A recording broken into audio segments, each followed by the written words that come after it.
You might think the universe is strange in a distant, abstract way, beautiful, maybe. Mysterious in a poetic sense, but still ultimately well-behaved. Like a system that follows rules, even if those rules are complicated. And for a long time, that's exactly how scientists felt. Not that everything was solved, but that the direction was clear.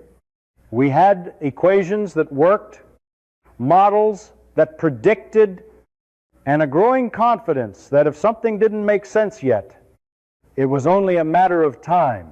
Then we started looking closer, and instead of clarity, we found things that didn't just resist explanation, they seemed to quietly ignore it.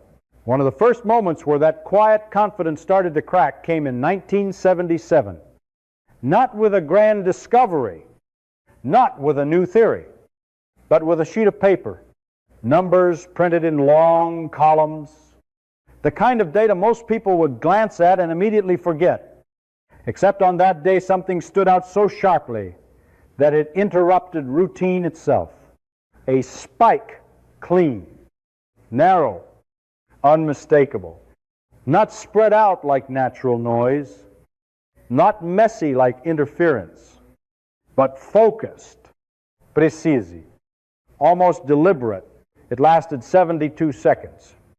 And during that time, it was far stronger than anything around it, coming from a direction in the sky near Sagittarius, right at a frequency that nature seems to favor, the hydrogen line, a kind of cosmic common ground. If you were trying to design a signal that anyone, anywhere, might recognize, you could hardly pick a better place. And yet, after that moment, nothing. The sky went silent again. Decades passed. Instruments improved. Searches repeated. And the signal never returned. Not once. That's the part that should sit with you. Not just that something unusual happened, but that it happened once and then vanished, leaving behind no pattern, no repetition, nothing you can test. Science depends on repetition, on being able to look again and say, yes, there it is. But here there is no, again, only a trace, frozen in time, daring you to explain it. Now, if that were the only odd thing, you could shrug it off, call it an anomaly, something to be filed away and maybe understood later. But the universe doesn't give you just one crack, it starts adding more. Decades later, we point a telescope at what should be an ordinary star, one among hundreds of billions, nothing special at first glance. And then it begins to behave in a way that forces you to stop and reconsider what ordinary even means. Stars dim all the time. That part is not surprising. Planets pass in front of them, blocking a tiny fraction of light. Predictable. Periodic, clean.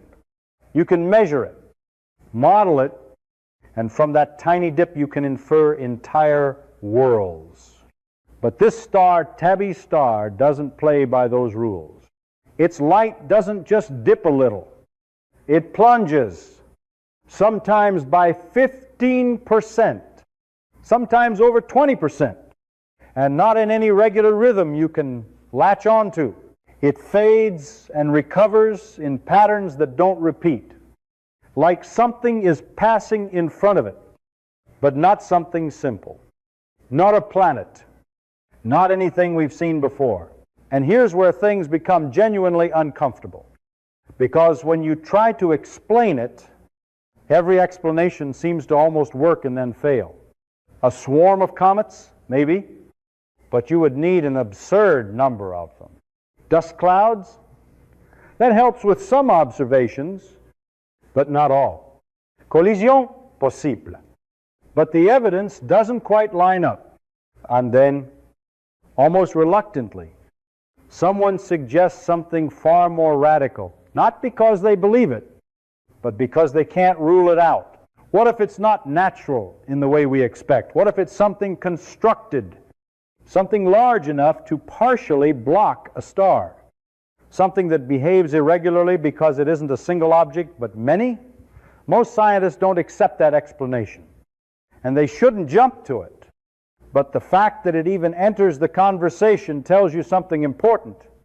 It tells you that the data is strange enough to push us beyond our comfortable boundaries.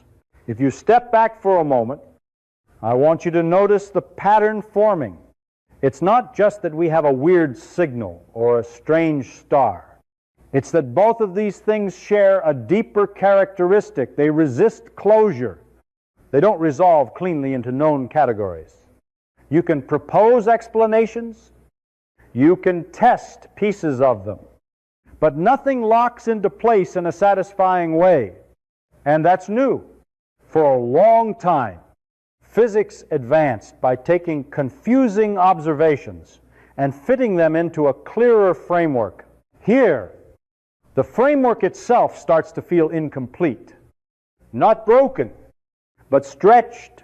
And this is where the universe becomes truly interesting, not when it confirms what you already believe, but when it quietly refuses to behave the way it's supposed to, because that refusal is not randomness. It's information. It's the universe telling you, in the only language it has, that your current understanding is missing something. Maybe something small. Maybe something fundamental. You don't know yet. That's the point. You're not looking at solved problems anymore. You're looking at the edge of knowledge, where observations arrive before explanations, where you can see clearly that something is happening, but not why.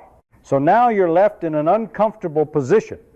You have real data, measured, verified, observed by multiple instruments, and yet you don't have a story that ties it all together. And if you're being honest, and this is the part that matters, you don't pretend you do. You sit with the uncertainty. You keep observing. You keep thinking. Because somewhere in these cracks, in these signals that appear once and stars that dim without reason, there is a clue. And whether that clue leads to a new phenomenon, a new mechanism, or something we haven't even imagined yet, one thing is already clear. The universe is not as well behaved as we once thought. And that's not a problem. That's where discovery begins. It turns out that emptiness, when you look at it carefully enough, is not empty at all. It's structured, shaped, and in some cases, exaggerated to a degree that forces you to rethink what nothing even means in a universe governed by gravity. You might imagine that if matter clumps together into galaxies and clusters, then the regions in between are simply leftovers, unimportant gaps. But that's not how it works. The universe is more like a dynamic system constantly redistributing itself, pulling matter into denser regions while simultaneously evacuating others, stretching them thinner and thinner over billions of years. And when that process is pushed to its extreme, you get something like the Botis void, a region so vast and so underpopulated that it stands out not because of what's there, but because of what's missing. The Botis void spans about 330 million light years across, which is already difficult to visualize. But the real surprise comes when you compare expectation to observation. Based on the average distribution of galaxies, a region of that size should contain thousands of galaxies. Yet when astronomers mapped it, they found only around 60. That's not a small discrepancy. That's a dramatic one. It means that over an enormous volume of space, matter has been almost completely evacuated, leaving behind only a sparse scattering of galaxies that evolve in relative isolation. And that isolation matters, because galaxies don't just exist independently, they interact, merge, exchange gas, influence one another gravitationally. Remove that environment, and you create a kind of natural laboratory where galaxies follow a different evolutionary path, quieter, less disturbed, but also more unusual in subtle ways. Now, voids themselves are not unexpected. In fact, they are a natural consequence of how the universe evolved from its earliest moments, after the Big Bang. Matter was distributed almost uniformly, but not perfectly. Tiny fluctuations, slight differences in density were present from the very beginning. And over time, gravity amplified those differences. Regions that were slightly denser attracted more matter, becoming clusters and filaments, while regions that were slightly less dense lost matter to their surroundings, becoming emptier. This process, repeated over billions of years, produces what we call the cosmic web, a vast network of filaments and nodes surrounding large bubble-like voids. In that sense, the Bortes void is not an anomaly in kind, but in degree. It represents the extreme end of a process we already understand, pushing right up against the limits of what our models predict. And that's where it becomes interesting again. Because whenever something sits at the edge of theoretical limits, it becomes a test. Our simulations suggest that voids can grow to certain sizes given the age of the universe and the strength of gravitational dynamics.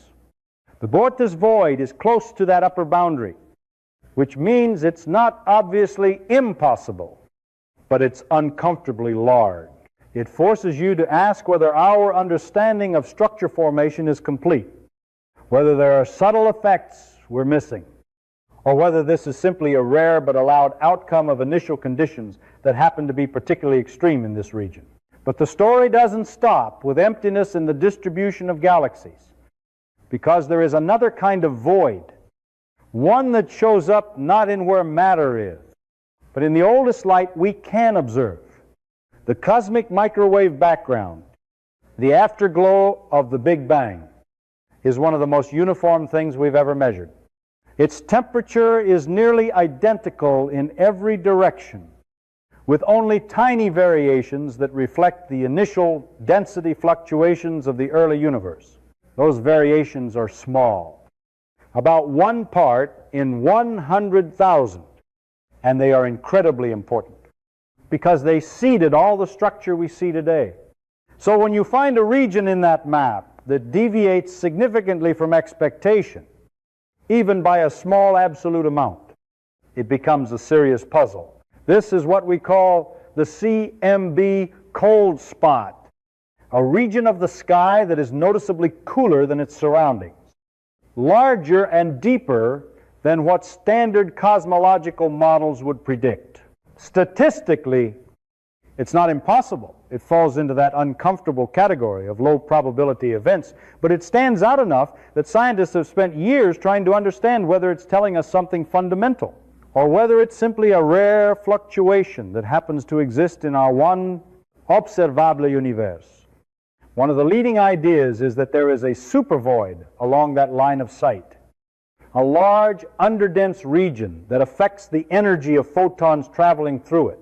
As these photons pass through expanding space, they lose slightly more energy than they gain, emerging cooler than expected. It's a subtle effect, but measurable. The problem is that when astronomers look for such a void, they do find one, but not large enough to fully account for the observed coldness. It explains part of the effect, but not all of it. And once again, you're left in that familiar position where the explanation almost works, but not quite. So you consider alternatives. Maybe it's a statistical fluke, just an unlikely pattern that happens to exist. Maybe it's something more exotic, like a remnant of interactions in the early universe. Even something as speculative as a collision with another bubble universe.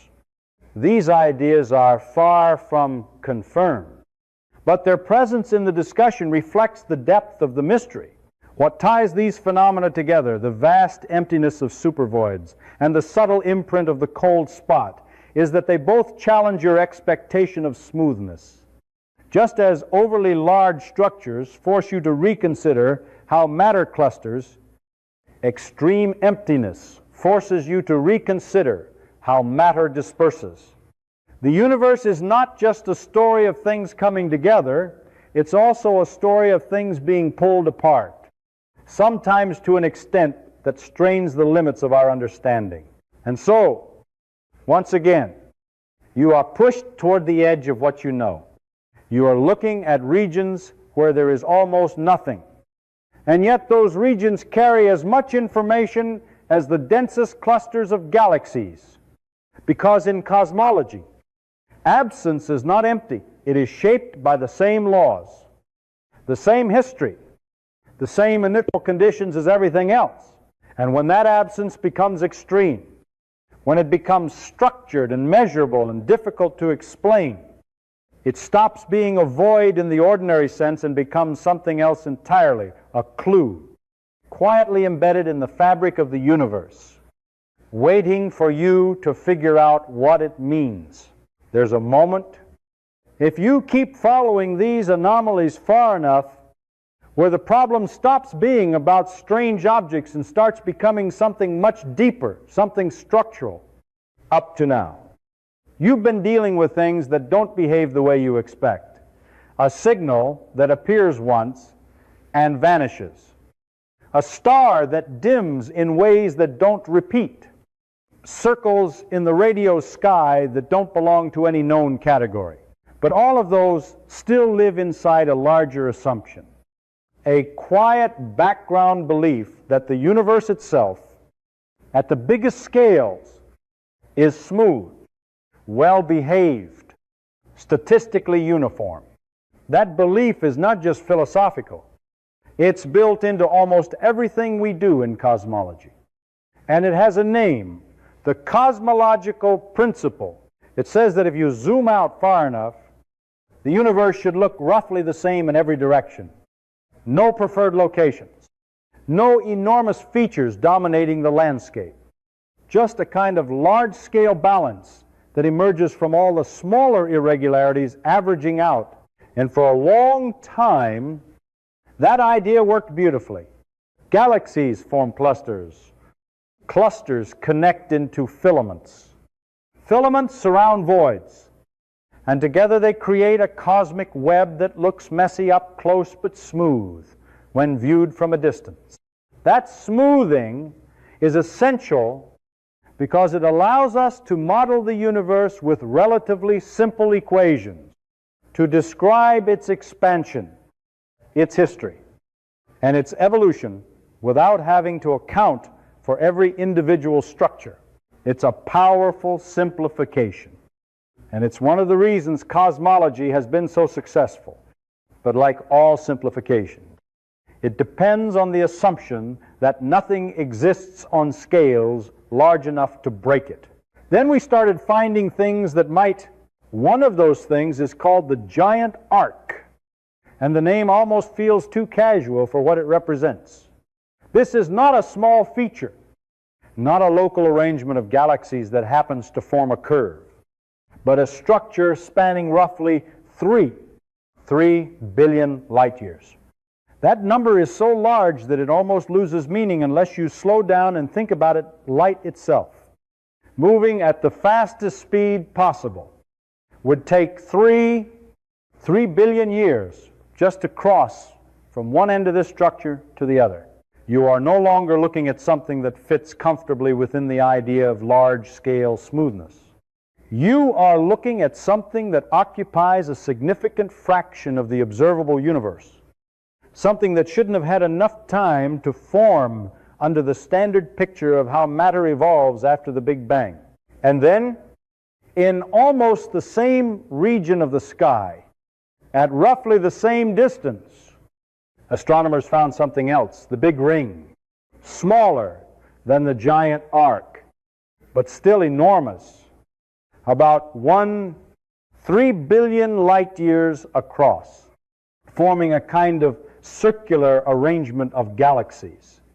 Now, you might be tempted to dismiss either of these individually as a statistical illusion, a pattern your brain is imposing on a random distribution of points. That's always a possibility. And scientists are careful about that. We are very good at seeing shapes where none exist. But when two such structures appear in the same region, at the same cosmic epoch, the explanation becomes less comfortable. It starts to feel like more than coincidence. So you begin to test it. You ask, how likely is it that such structures arise by chance? You run simulations, generate random distributions, compare them to the observed data, and the answer you get is not impossible, but it's low enough that you can't ignore it. The giant arc, for example, has a probability of being a random alignment on the order of 1 in several thousand. That's not zero, but it's small enough to raise suspicion. It's the kind of number that makes you pause, because it sits right at the boundary between coincidence and something more meaningful. Now the tension becomes clear. According to our current models, there is a limit to how large structures can grow. Gravity pulls matter together, but it operates over time, and the universe has a finite age. Given the rate at which structures form, there simply hasn't been enough time since the Big Bang for coherent structures to reach sizes much beyond about 2 billion light years. That's the theoretical ceiling. The giant arc exceeds it by a wide margin, and even the big ring pushes against it. If these structures are real in the way they appear, then something in our understanding is incomplete. So you look for mechanisms. Maybe these are related to baryon acoustic oscillations, ripples from the early universe that set a preferred scale for how matter is distributed. Those are well understood and measurable, and they do create patterns, but their scale is smaller, not large enough to explain what we're seeing. Maybe something more exotic is at work, like cosmic strings, hypothetical defects in space-time that could guide matter into extended formations. That's an intriguing idea. But it comes with its own problem. We don't have direct evidence that such objects exist. You are introducing a new entity to explain an observation, which is always something to approach with caution. And so, almost reluctantly, you are led to consider a more unsettling possibility. Not that everything is wrong, but that one of your foundational assumptions might need adjustment. Maybe the universe is not as uniform at the largest scales as we thought. Maybe there are variations. Large-scale structures that persist even when you zoom out as far as you can, that doesn't break cosmology, but it complicates it. It means the simple picture needs refinement, that the neat smoothing we relied on might not be as complete as we assumed. What makes this particularly compelling is that these are not speculative ideas waiting for confirmation.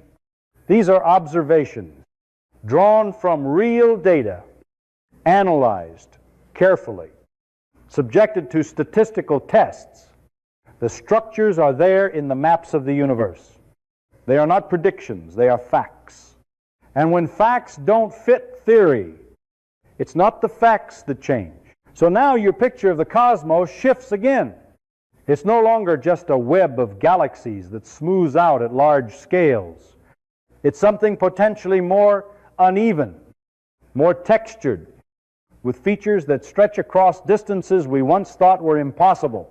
And once you accept that, once you allow the possibility that even the largest scale assumptions can be challenged, you begin to see the universe differently, not as a system that neatly conforms to expectation, but as one that occasionally exceeds it, forcing you to rethink not just the details, but the framework itself, It's tempting to think that once you've dealt with things that are too big structures stretching across billions of light years, the opposite extreme should be simple. Empty space, after all, sounds like the easiest thing in the universe to understand. Nothing there, nothing to explain. But that intuition turns out to be misleading, because in cosmology, nothing is never truly nothing. The universe has a history, a set of initial conditions, and a set of physical laws that determine how matter spreads out over time. So when you find a region that is dramatically emptier than it should be, that absence is not neutral, it's a clue. It tells you that something in the evolution of the universe has pushed matter away more efficiently, more completely, than your models would normally predict. One of the most striking examples of this is the Bortus void, a region so vast that it feels almost counterintuitive to describe it as empty. Because even emptiness at that scale becomes a kind of structure in its own right. It spans about 330 million light years across, which means that if you could travel at the speed of light, it would still take hundreds of millions of years just to cross from one side to the other. Now, based on what we know about how galaxies are distributed, a region that large should contain thousands of galaxies. That's the expectation, derived from the average density of matter in the universe. But when astronomers actually mapped that region, they found only around 60, not zero, not completely devoid of matter, but so underpopulated that it stands out immediately as an extreme deviation. And here's where it becomes interesting, because voids themselves are not unusual. In fact, they are an essential part of the cosmic web. After the Big Bang, matter was distributed almost uniformly, but with tiny fluctuations, slightly denser regions and slightly less dense regions. Over time, gravity amplified those differences. Dense regions pulled in more matter and became clusters and filaments, while under-dense regions lost matter to their surroundings and became voids. This process is well understood, and simulations reproduce it beautifully. But those same simulations also tell you something else. There are limits. Voids can grow, but only so much. Only as far as gravity and cosmic expansion allow. The Bortus void sits right at the edge of that limit. Not obviously impossible, but uncomfortably large. Like a system that is operating right at the boundary of what your theory permits.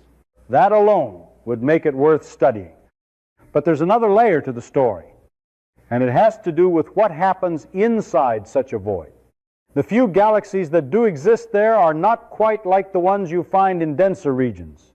They evolve in relative isolation, far from the gravitational influence of neighboring galaxies, far from the interactions that normally shape galactic structure, without frequent mergers or external disturbances. They can retain more of their gas, form stars in different patterns, and develop characteristics that are subtly but meaningfully different. In that sense, the void becomes a natural experiment, a place where you can observe what galaxies do when left almost entirely alone. But even that is not the deepest mystery, because emptiness shows up in another, more subtle way, one that reaches all the way back to the earliest light in the universe. The cosmic microwave background, the afterglow of the Big Bang, is one of the most uniform signals we have ever measured. Its temperature is nearly identical in every direction, with only tiny fluctuations that reflect the initial density variations of the early universe. These fluctuations are incredibly small, about 1 part in 100,000. And they are the seeds from which all structure eventually grew. So when you find a region in that map that deviates significantly from what your models predict, even by a tiny absolute amount, it becomes a serious puzzle.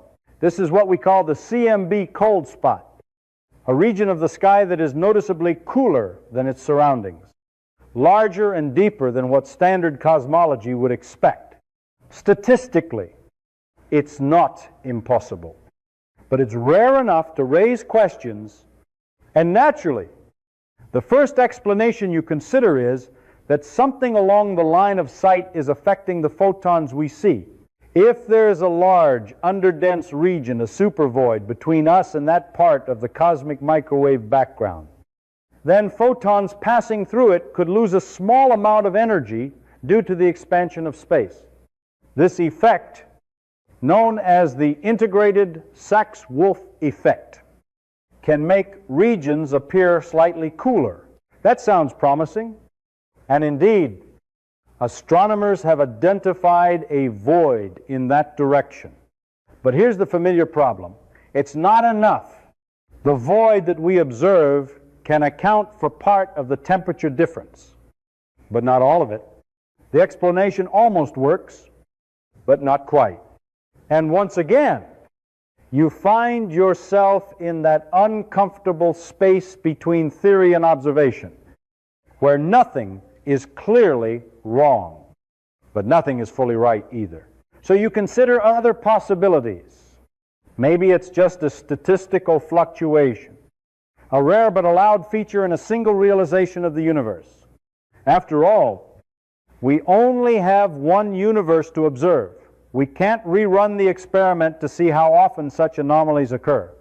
Or maybe it's something more exotic, something tied to physics we don't yet understand, perhaps even a relic of interactions in the very early universe, when conditions were far more extreme than anything we can recreate. What ties all of this together, the vast emptiness of supervoids and the subtle anomaly of the cold spot, is that both challenge your expectation of smoothness, just as structures that are too large force you to rethink how matter clusters, regions that are too empty force you to rethink how matter disperses. The universe is not just a story of accumulation, of things coming together under gravity. It is also a story of evacuation, of matter being pulled away, leaving behind regions that are not merely empty, but structured in their absence. And once you see that, once you understand that even nothingness has a shape, has a history, has constraints and anomalies, your picture of the cosmos changes again. Emptiness is no longer a background, something you ignore while focusing on the bright. Dense regions. It becomes part of the narrative, part of the evidence. Another place where the universe quietly refuses to match your expectation, and in doing so, offers you another piece of a puzzle you are still trying to assemble. You might expect that if anything in the universe should behave predictably, it would be stars. They are, after all, the workhorses of physics mass, gravity, nuclear fusion, energy flowing outward, in a balance we understand remarkably well. We have equations that describe how they form, how they shine, how they evolve and die, and those equations have been tested over and over again. So when a star does something strange, it doesn't just add a curiosity to the list. It strikes at a system we thought was solid. And the unsettling part is not that we find one such case, but that when we look closely enough, we find more than one, each breaking a different rule in a different way. Take, for example, a star that shouldn't be able to hold on to what it clearly has. When astronomers study starlight, they don't just see brightness. They see fingerprints, spectral lines, that tell you which elements are present in the star's atmosphere. For most stars, those elements make sense. Hydrogen, helium, heavier elements forged in earlier generations of stars, all arranged in patterns we understand. But then you look at something like Przybylski's star, and the pattern stops making sense. It contains elements like technetium and promethium, radioactive elements with relatively short half-lives on cosmic timescales. These are not elements that can simply sit around for billions of years. If they were present when the star formed, they should have decayed long ago. And yet, when we observe the star today, they are still there, clearly visible, consistently detected. Now that forces a question that sounds simple but quickly becomes uncomfortable. Where are these elements coming from? You can't just say they're leftovers from formation, because the math doesn't allow it. Their half-lives are too short. So you begin to consider alternatives. Maybe the star is producing them somehow. But that runs into another problem. The outer layers of a star, where these elements are observed, are not hot enough for the kind of nuclear reactions required to create them. Nuclear physics is not something that easily bends to convenience. The conditions either support a reaction or they don't. And here, they don't. So perhaps the elements are being transported from deeper inside the star, brought up by convection or some internal process. But again, the interior conditions don't quite match what would be needed to generate these specific elements in sufficient quantities. And so, as explanations strain, more speculative ideas begin to appear. Maybe the star contains super-heavy elements, exotic forms of matter that are not stable under normal conditions but might exist in a region of the periodic table we haven't fully explored. These hypothetical elements could decay into technetium and promethium, replenishing them over time. It's an intriguing idea, but it rests on assumptions that we have not confirmed experimentally. We are building a ladder of speculation, each rung supported by something less certain than the last. And that's always a sign that you're dealing with something genuinely puzzling. But the strangeness doesn't stop there. There is another kind of anomaly, one that doesn't involve what a star contains, but how old it appears to be. Consider a star often referred to as the Methuselah star, a name that already hints at the problem. When astronomers estimate its age using well-established methods, looking at its composition, its luminosity, its stage of evolution, they arrive at a number that sits uncomfortably close to, and in some estimates, slightly above the age of the universe itself. Now, that should immediately trigger your intuition. A star cannot be older than the universe it exists in. That's not a subtle violation. That's a fundamental contradiction. So again, you look for where the mistake might be. Maybe the measurements are off. Age estimates depend on multiple factors: distance, brightness, chemical composition, and each of those comes with uncertainties. Combine enough small uncertainties, and you can end up with a result that drifts beyond what is physically possible. That's one possibility, and it's the one most scientists lean toward. But the difficulty is that even as measurements improve, even as instruments like the Gaia satellite refine our estimates of stellar distances and properties, the tension doesn't disappear entirely. It shrinks. It becomes more precise, but it remains uncomfortably close to the boundary. Another possibility is that our models of stellar evolution, particularly for very old, low metallicity stars, are not quite right. Perhaps these stars burn their fuel differently, evolve more slowly than we expect, or retain certain characteristics longer than our models predict. That wouldn't overturn physics, but it would mean that our understanding is incomplete in subtle ways. And subtle errors are often the hardest to detect because they don't produce obvious contradictions.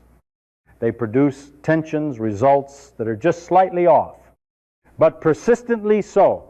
What ties these examples together is not just that they are strange, but that they challenge systems we thought were reliable: nuclear decay rates, stellar lifetimes. Energy production, these are not fringe areas of physics. They are central. When anomalies appear here, they don't just add new details. They force us to re-examine assumptions we rarely question. And importantly, these are not speculative anomalies. They come from observation, from spectra measured repeatedly, from data analyzed and reanalyzed over decades. So now your picture of stars begins to shift. They are no longer just predictable engines of fusion, neatly following evolutionary tracks from birth to death. They're mostly that, yes, but with exceptions that remind you that even well-understood systems can harbor surprises. And those surprises matter, because they often point to gaps in understanding that are not obvious until something forces you to look. At this point, you might start to notice a pattern that runs through all of these cases, whether it's signals, structures, emptiness, or stars. The anomalies are not random in the sense of being meaningless. They are consistent, measurable deviations from expectation. They don't overthrow our theories outright, but they press against them, testing their limits, revealing where they might need refinement. And that is where science becomes interesting again, not when everything works as expected, but when something doesn't, and you are forced to decide whether the problem lies in the observation, the interpretation, or the theory itself. With stars like these, that question is still open. And until it is answered, they remain not just curiosities, but clues, quiet indications that even in the most familiar parts of the universe, there are still rules we don't fully understand. There's a particular kind of discomfort that comes from things that don't belong, not because they are large or complex, but because they arrive from somewhere else, follow trajectories you didn't expect, and then leave before you have time to understand them. Up to this point, you've been dealing with structures and stars that sit in place long enough to study, to revisit, to observe again. But occasionally, the universe does something different. It sends you something transient, something that passes through your field of view once, briefly, and then disappears into the dark, leaving behind just enough data to raise questions and not enough to answer them.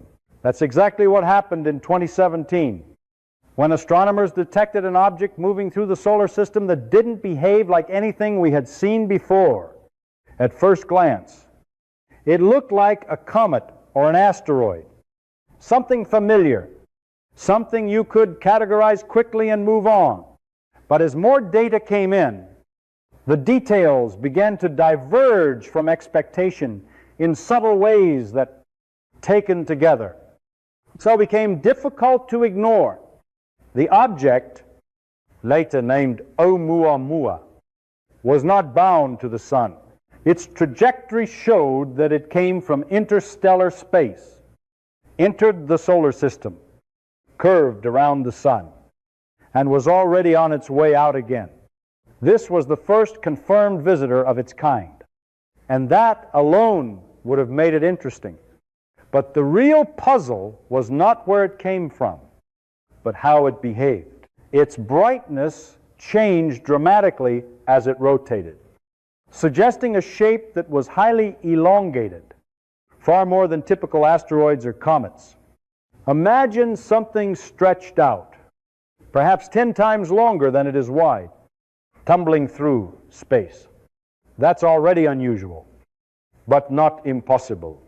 Then there was its color, slightly reddish, consistent with long exposure to cosmic radiation, which seemed normal enough But when it passed close to the sun, where comets usually reveal their nature by forming a visible coma, a cloud of gas and dust as ice sublimates, Oumuamua showed nothing. No tail. No surrounding haze. Nothing that would clearly identify it as a comet. So perhaps it was an asteroid. That would be the next logical step. And then came the detail that made everything more complicated.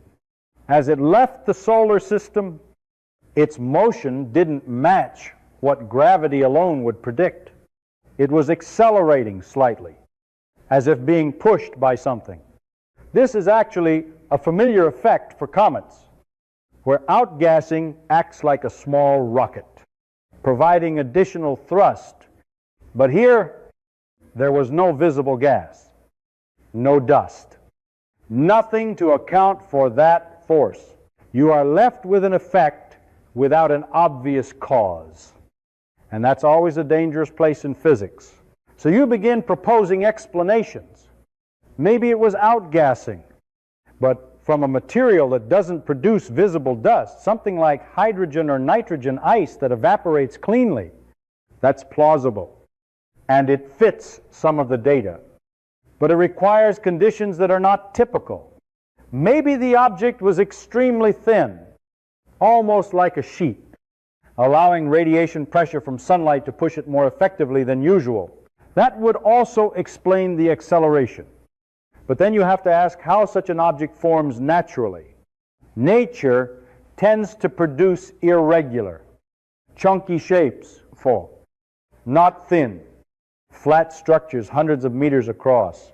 And this is where the discussion briefly steps into territory that makes people uncomfortable. Not because it's likely, but because it can't be entirely dismissed. Could it be artificial?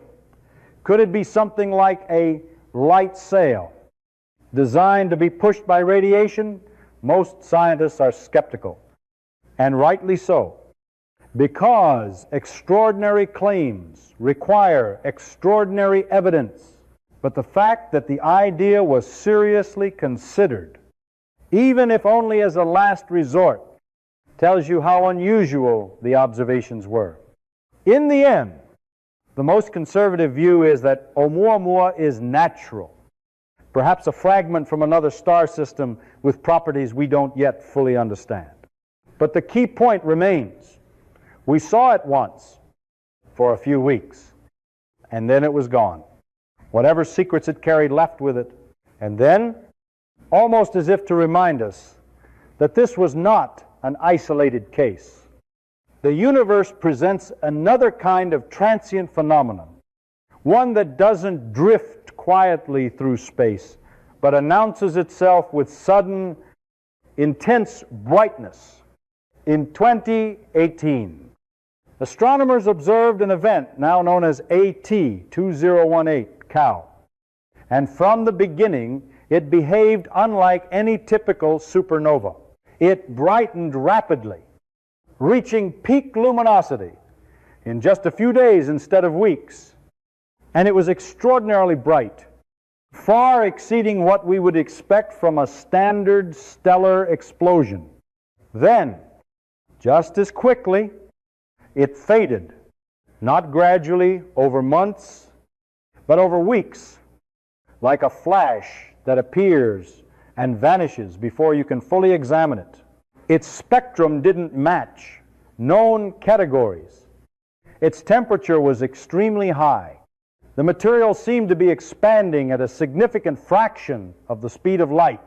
All the familiar models, core collapse supernovae, thermonuclear explosions, could explain pieces of the behavior, but none could account for the whole. And as astronomers searched through data, they found that this was not a unique event. There were others, similar in character, forming what is now called a new class of phenomena, fast blue optical transients. Now you are faced with a pattern, not a single anomaly, but a category that doesn't fit into existing frameworks. And again, you start proposing mechanisms.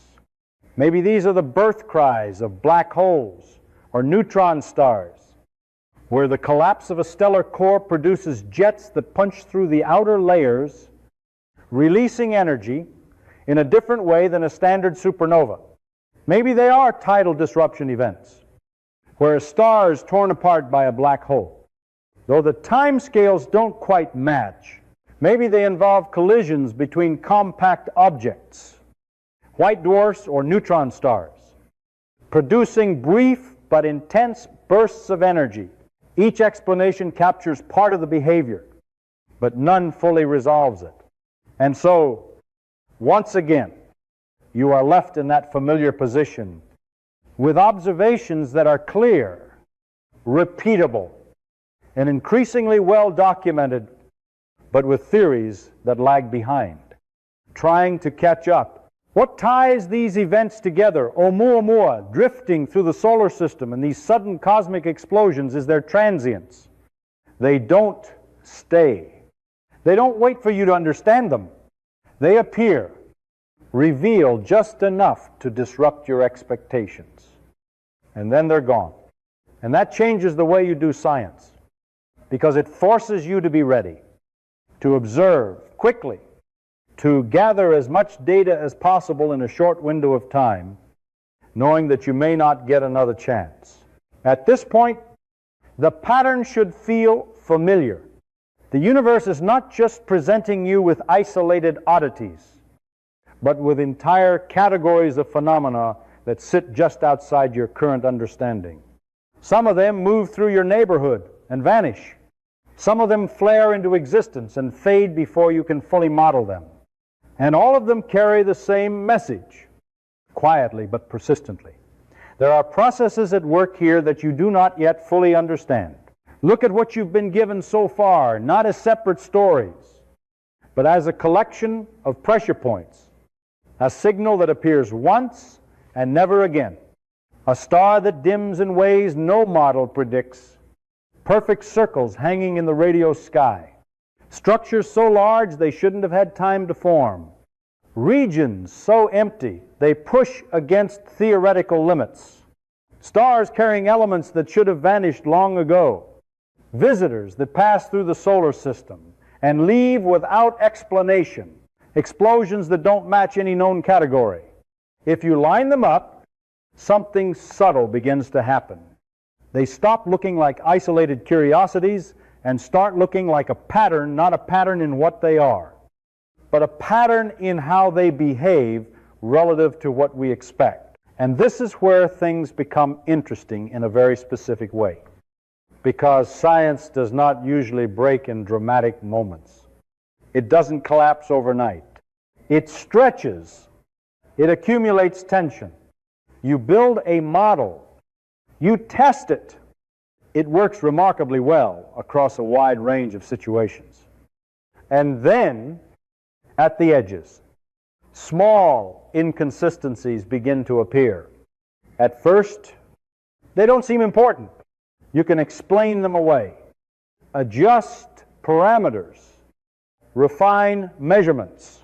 But if those inconsistencies persist, if they show up in different contexts across different scales, involving completely different phenomena, then you have to consider a more uncomfortable possibility. Maybe the issue is not with the individual cases, but with the assumptions connecting them. That's exactly how major shifts in physics have happened before. In the late 19th century, everything seemed to be in place. Newtonian mechanics worked beautifully. Electromagnetism was well described. And the universe appeared orderly and predictable. But then there were small problems. The orbit of Mercury didn't quite match predictions. The speed of light seemed to be constant, no matter how you measured it. These were not catastrophic failures.